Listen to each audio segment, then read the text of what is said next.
Hey, salut tout le monde! Je suis ravie de vous retrouver aujourd'hui pour une nouvelle vidéo qui sera une pile à lire.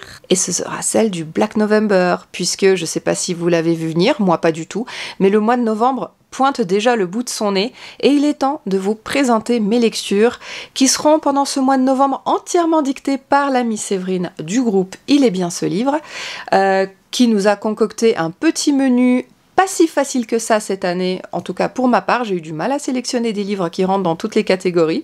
Et je vais vous présenter ça tout de suite. N'hésitez pas à me dire en commentaire si vous avez les mêmes livres que moi, parce que ça m'intéresse toujours de faire des lectures communes avec vous. Alors on va commencer sans plus tarder. Alors si vous savez pas du tout de quoi il en retourne, que tous ces challenges littéraires c'est un petit peu obscur pour vous, je vous ai mis dans la barre d'infos la vidéo de Séverine qui explique tout le déroulement du challenge, donc comme ça vous pouvez vous y référer au cas où vous n'avez vraiment rien compris. Alors on va commencer tout de suite, je vais vous présenter d'abord les lectures que je vais faire dans la première semaine, là où les lectures, du 1er au 7 novembre, donc du lundi 1er au dimanche 7 novembre. Il faut lire un auteur mort, donc moi j'ai plusieurs auteurs morts dans ma bibliothèque, pas souvent en thriller, mais j'ai quand même trouvé 1, 2, voire 3 romans que je peux lire sur cette semaine-là. Tout d'abord, Alan Folsom avec L'Empire du Mal, qui est une relique de ma pile à lire, qui traîne dans ma pile à lire depuis des années, qui est complètement jaunie aussi par les années. Et là, dans cette affaire, un chirurgien américain retrouve par hasard à Paris l'assassin de son père. Un détective génial et anticonformiste enquête pour Interpol sur 7 cadavres sans tête, découverts en divers points du monde. Une organisation secrète, dirigée par un riche industriel d'origine allemande, vise à la restauration du nazisme sur fond d'expériences médico-chirurgicales inédites. Quel rapport entre ces 3 histoires? Ouais, je vous avoue que là j'étais un petit peu perdue.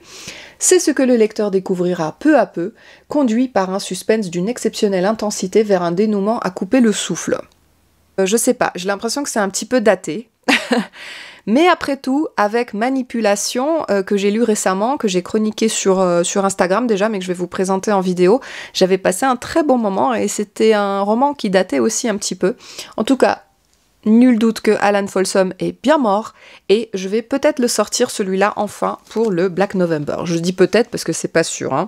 J'ai appris avec une énorme tristesse récemment aussi que Henning Mankell était mort. Et comme je vous disais dans une de mes précédentes vidéos, moi j'adore Le Guerrier solitaire, ce livre moisi de ma bibliothèque que j'ai racheté ici en petit format. Je me suis dit bon, pourquoi ne pas le relire tout simplement. J'adore les enquêtes du commissaire Wallander, ça a été adapté en série, il y a une scène très choquante dans ce livre et j'ai envie de la retrouver cette scène je crois. Donc peut-être que je vais me lire Henning Mankell ici avec Le Guerrier solitaire qui est une des enquêtes de l'inspecteur du commissaire Wallander. J'aurais pu le mettre d'ailleurs aussi dans la catégorie des thrillers qui sont issus des sagas.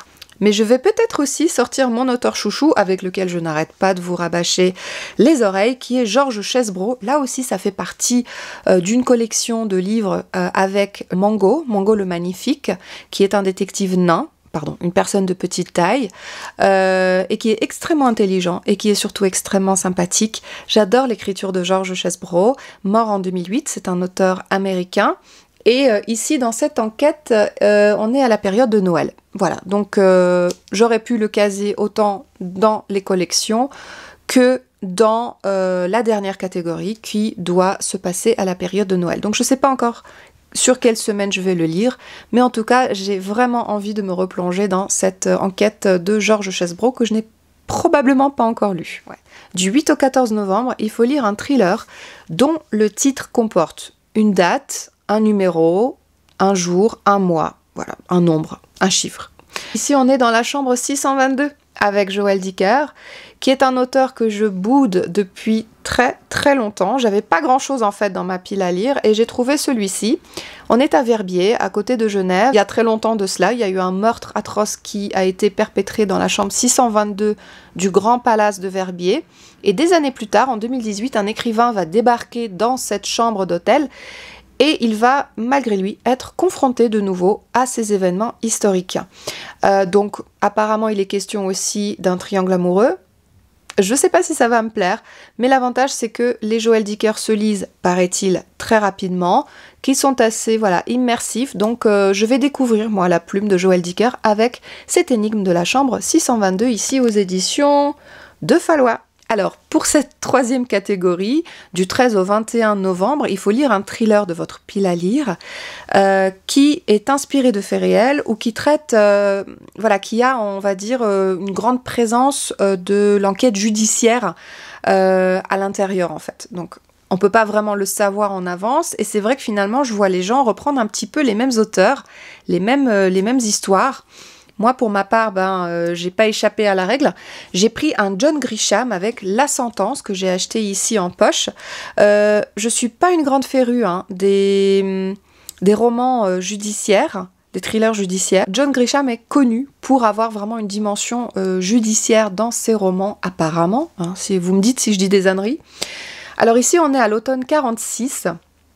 Pete Banning, l'enfant chéri de Clanton, Mississippi, est revenu de la guerre en héros, décoré des plus hautes distinctions militaires, propriétaire d'une plantation de coton et fidèle à l'église méthodiste, il est considéré comme un père et un voisin exemplaire. Un matin d'octobre, il se lève tôt, se rend en ville et abat son ami, le révérend Dexter Bell.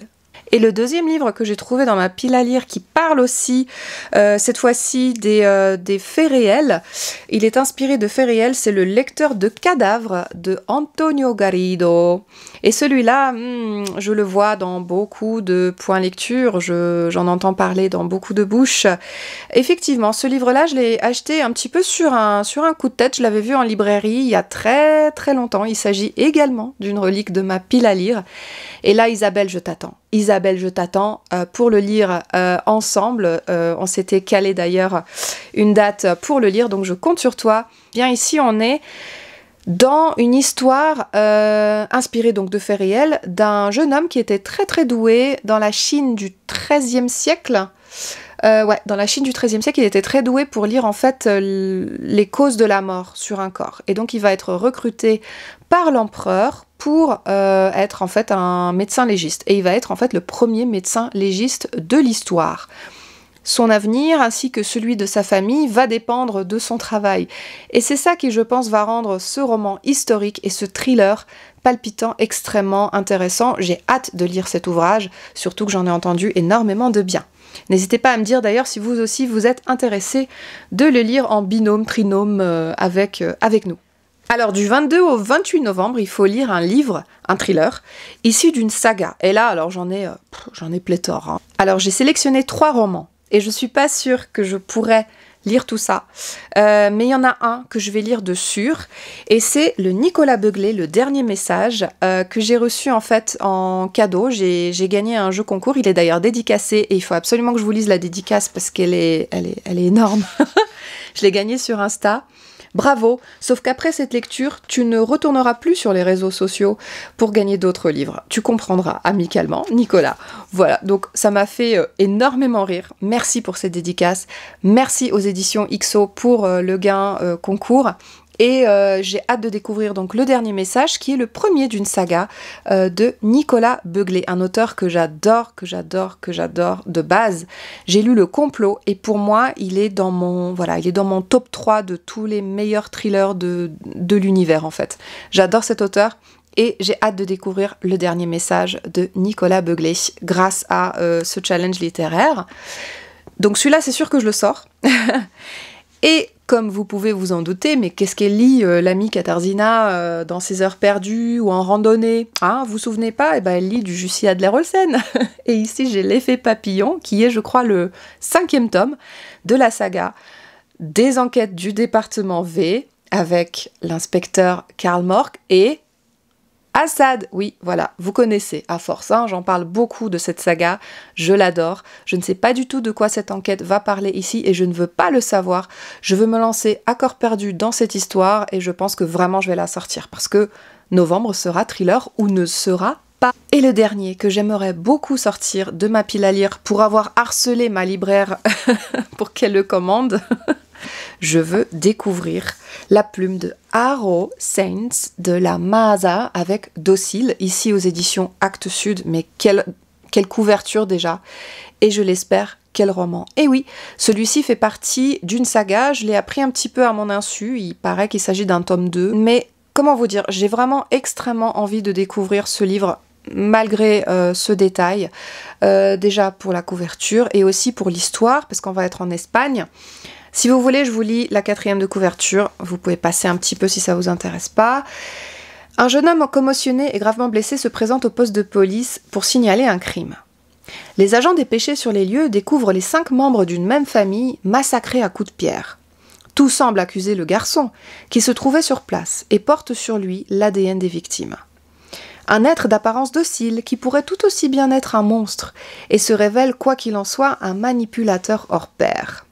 L'enquête se déroule en 5 journées de vent et de sang dans une Barcelone endolorie, théâtre de toutes les névroses pour un inspecteur aux intuitions plus fulgurantes à mesure que sa vie part à la dérive, cerné comme jamais par la schizophrénie qui semble marquer les siens au fer rouge. Pointant sans relâche un pouvoir arrogant et corrompu qui de génération en génération sacrifie les fragiles aux fastes tapageurs des nantis, Haro Sainz de la Maza poursuit son épopée sociale sur fond de crimes dans la capitale catalane.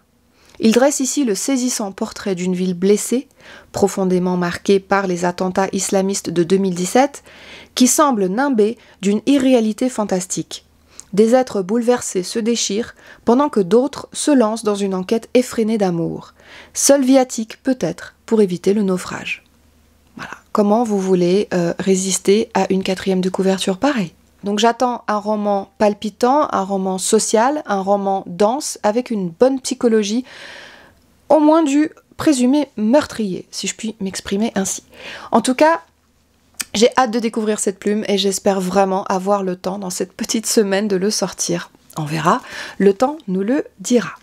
Pour la dernière catégorie, qui aura lieu du lundi 29 novembre au dimanche 3 décembre, donc là, on dépasse un petit peu, il faut lire un thriller dont la couverture évoque Noël, les fêtes de fin d'année, l'hiver, voilà, quelque chose de glacial.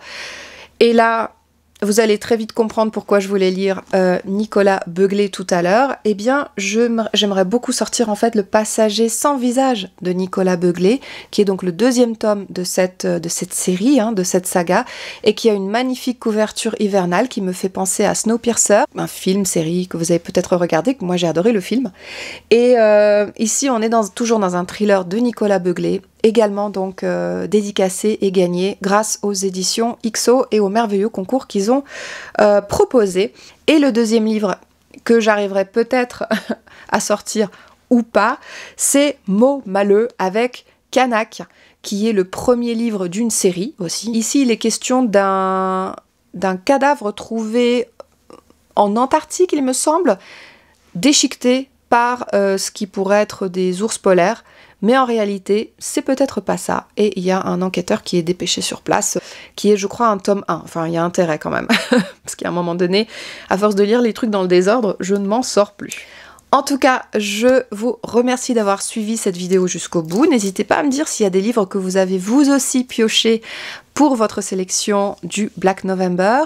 N'hésitez pas à me dire s'il y en a que vous avez aimé, que vous avez détesté. Si vous êtes d'accord pour moi pour dire que les enquêtes du département V sont juste merveilleuses, que Nicolas Beuglet est un auteur de talent, ou encore que Joël Dicker est peut-être contestable, je ne sais pas, je vais découvrir tout ça avec joie.